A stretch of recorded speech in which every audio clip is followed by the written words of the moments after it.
ሰላም ጤና ይስጥልኝ ዶክተር ዮናስ ቤተሰቦች እንደምን አላችሁ? ዛሬም እንደተለመደው በአንድ ጠቃሚና አስተማሪ ሐሳብ ተገናኘን። በዛሬ ፕሮግራሜ ስለ ሽንት ቧንቧ ኢንፌክሽን ነው የምነግራችሁ። በተለይ የሽንት ቧንቧ ኢንፌክሽንን ለመከላከል ምን እናድርግ የሚለው ላይ አተኩራለሁ። ምክንያቱም በጣም በርካታ ሰዎች ለሽንት ቧንቧ ኢንፌክሽን በቀላሉ ይጋለጣሉ። በተለይ ሴቶች እንግዲህ የሽንት ቧንቧ ኢንፌክሽን ወንዶችም ላይ ይከሰታል። ነገር ግን በብዛት የሚስተዋለው ችግሩ ሴቶች ላይ ነው። ለሽንት ቧንቧ የመጠቃት እድሉም ከወንዶች ይልቅ ሴቶች ላይ በከፍተኛ ሁኔታ ይጨምራል። ስለዚህ በተለይ ሴቶች የሽንት ቧንቧ ኢንፌክሽንን ለመከላከል ምን ማድረግ አለባችሁ የሚለውን በዚህ ቪዲዮ እነግራችኋለሁ ማለት ነው። አብራችሁኝ ቆዩ። ለቻናሌ አዲስ ከሆናችሁ ዶክተር ዮናስ ነኝ። ይህን ቻናል ሰብስክራይብ አድርጋችሁ ቤተሰብ ሁኑ። ሁሌም አስተማሪ የጤና መረጃዎችን በዚህ ቻናል ላይ እንማማራለን። ይህን መረጃም ላይክ፣ ሼር እያደረጋችሁ ሌሎችም ጋር እንደዚሁ ደርሶ እንዲማሩበት እንድታደርጉ በክብር እየጠየቅኩ በቀጥታ ወደ ሐሳባችን እንግባ። በመጀመሪያ ደረጃ እንግዲህ ዋነኛው የሽንት ቧንቧ ኢንፌክሽንን ለመከላከል የሚረዳው በቂ ውሃ መጠጣት ነው። እንግዲህ የሽንት ቧንቧ በከፍተኛ ሁኔታ እንዲከሰት የሚያደርገውም ችግሩ እንዲባባስ የሚያደርገውም በቀን ውስጥ የምትጠጡት የውሃ መጠን ነው። እንግዲህ በቂ ውሃ የማትጠጡ ከሆነ ሰውነታችሁ በቂ ውሃ ካላገኘ አንደኛ ሲጀመር ለሽንት ቧንቧ ኢንፌክሽን እንድትጋለጡ መነሻ ሊሆን ይችላል። የሽንት ቧንቧ ኢንፌክሽንም ካለ እንዲባባስ ያደርጋል። የመዳን እድሉም በጣም የዘገየ እንዲሆን ያደርገዋል። እንግዲህ በቂ ውሃ መጠጣት ማለት እንዴት ነው? ይሄን ነገር ከዚህ በፊት በተደጋጋሚ ነግሬያችኋለሁ። በተለይ በቂ ውሃ መጠጣት ማለት በውሏችሁ ስር ከምታደርጉት እንቅስቃሴ ጋር ተመጣጣኝ የሆነ ማለት ነው። አሁን ብዙ ጊዜ በተለምዶ አንድ ሰው በቀን እስከ 2 ሊትር ውሃ መጠጣት አለበት ወይንም እስከ 8 ብርጭቆ ውሃ መጠጣት አለበት ይባላል።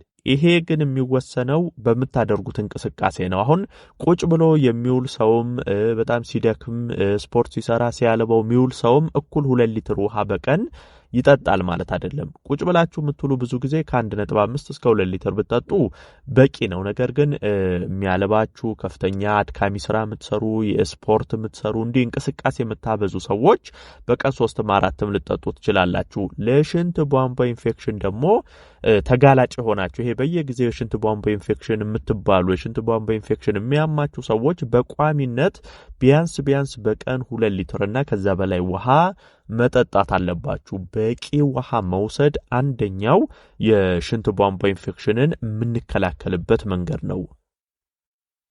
ሌላው ሽንት አለመቋጠር። ይሄ ሽንት መቋጠር በነገራችን ላይ ለትላልቅ ችግሮች ይዳርጋል። እስከ ኩላሊት ህመም፣ የፊኛ ችግሮች፣ ይሄ ከሽንት ቧንቧ ኢንፌክሽንም ጋር ተያይዞ ከተለያዩ ነገሮች ጋር በተያያዘ ከፍተኛ ጉዳት ያመጣል።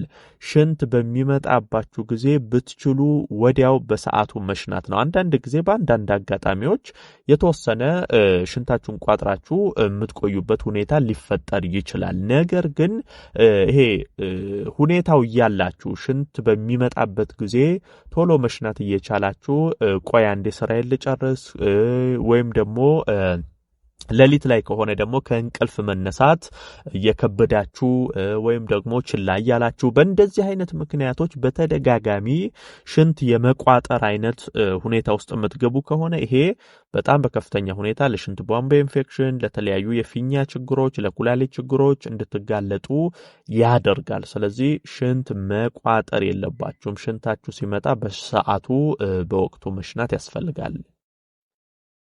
ሌላው ሴቶች ግንኙነት ካደረጋችሁ በኋላ ሽንት መሽናት። በነገራችን ላይ ይሄ ከዚህ በፊትም በሌላ ቪዲዮ ላይ ነግሬያቸዋለሁ። በተለይ ብዙ ሴቶች ለሽንት ቧንቧ ኢንፌክሽን የሚጋለጡበት አንዱ ነገር ይሄ ከግንኙነት ጋር በተያያዘ የሚያደርጓቸው ነገሮች ናቸው። በግንኙነት ጊዜ የሚፈጠሩ ነገሮች ከዛ በኋላ ሽንታችሁን ሸንታችሁ ከውስጥ ያሉትን ነገሮች ጠርጋችሁ ማስወገድ መቻል አለባችሁ።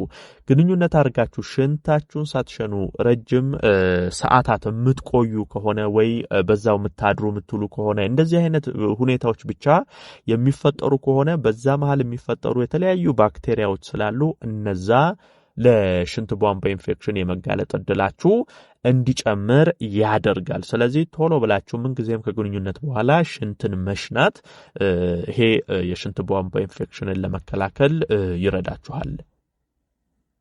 ሌላው ከዚህ ከመታጠብ ጋር ከንጽህና ጋር በተያያዙ አንዳንድ ሐሳቦችን ላንሳ።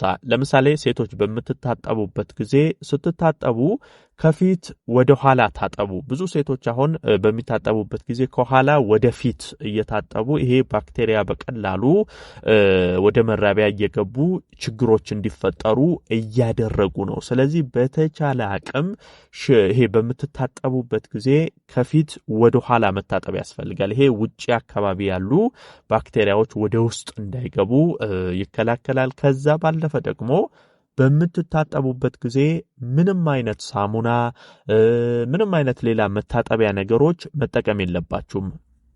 ይሄ ማለት ምንድነው? በተለይ ሽታ ያላቸው ነገሮችን መጠቀም የለባችሁም። ሻምፖ፣ ሳሙና እንደዚህ አይነት ነገሮች ለመታጠብ አያስፈልጉም። ብትችሉ ለብ ያለ ንጹህ ውሃ ብቻውን በቂ ነው። ምንም አይነት ጠረን አያመጣም፣ ምንም አይነት ችግር አይፈጥርም። ለብ ያለ ንጹህ ውሃ ብቻ ብትታጠቡ ይሄ የሽንት ቧንቧ ኢንፌክሽንንም ሌላም እንደዚሁ እዛ አካባቢ የሚፈጠሩ ችግሮችን መከላከል ትችላላችሁ። በተለይ አንዳንድ ሴቶች መጥፎ ጠረን እዛ አካባቢ ሲፈጥርባቸው ያን ጠረን ለማጥፋት እያሉ ዲዶዶራንቶች መንፋት፣ እዛ አካባቢ የተለያዩ ሽታ ያላቸው ነገሮችን መቀባባት እንዲህ አይነት የምታደርጉ ሴቶች አላችሁ። ይሄንን መተው አለባችሁ። እነዚህ በተለይ ይሄውን በሳሙና አትታጠቢ፣ በሌላ ሻምፖዎች እንደዚህ አይነት ነገሮች አትታጠቡ የሚባልበት ዋነኛው ምክንያት እነዛ ነገሮች የሃን ጠረን የሃን ከለር እንዲይዙ እየተባሉ በውስጣቸው የሚገቡ ብዙ ኬሚካሎች አሉ። ይሄ ወደ ሴት ልጅ ውስጥ በሚገቡበት ጊዜ በጣም በቀላሉ ለባክቴሪያ ለኢንፌክሽኖች መነሻ ይሆናል። ይሄ በኋላ የሽንት ቧንቧ ኢንፌክሽን እና መሰል ጉዳቶች ያመጣል። ስለዚህ በአጠቃላይ አንደኛ ነገር ንጽህናችሁን በደንብ መጠበቅ ያስፈልጋል። የንጽህና ጉድለት በራሱ ለሽንት ቧንቧ ኢንፌክሽን ያጋልጣል። ስለዚህ ንጽህናን መጠበቅ፣ ንጽህና በመጠበቁበት ጊዜ በነገርኳችሁ መንገድ መሆን መቻል አለበት። ከፊት ወደ ኋላ መታጠብ፣ ምንም አይነት ሳሙና፣ የተለያዩ ይሄ መታጠቢያ መንገዶችን አለመጠቀም፣ ለብ ያለ ንጹህ ውሃ ብቻ ብትጠቀሙ ይሄን ችግር መከላከል ትችላላችሁ። እንግዲህ በአጠቃላይ የሽንት ቧንቧን ለመከላከል እነዚህ አሁን የነገርኳችሁን ነገሮች በአኗኗራችሁ ላይ ተግባራዊ ብታደርጉ ይሄን ህመም ይሄን ችግር መከላከል ትችላላችሁ ማለት ነው። ዶክተር ዮናስ ነበርኩ። ይሄን ሐሳብ ላይክ ሼር አድርጋችሁ ለሌሎችም አጋሩ። ለቤት አዲስ የሆናችሁም ቻናሌን ሰብስክራይብ በማድረግ ቤተሰብ ሁኑ። የዛሬን በዚሁ አበቃው። በቀጣይ ቀን ደግሞ እንደዚሁ ሌላ ይጠቅማል ያስተምራል የምለውን ሐሳብ ይዤላችሁ ዳግም የምንገናኝ ይሆናል። እስከዛው በያላችሁበት መልካም ጊዜ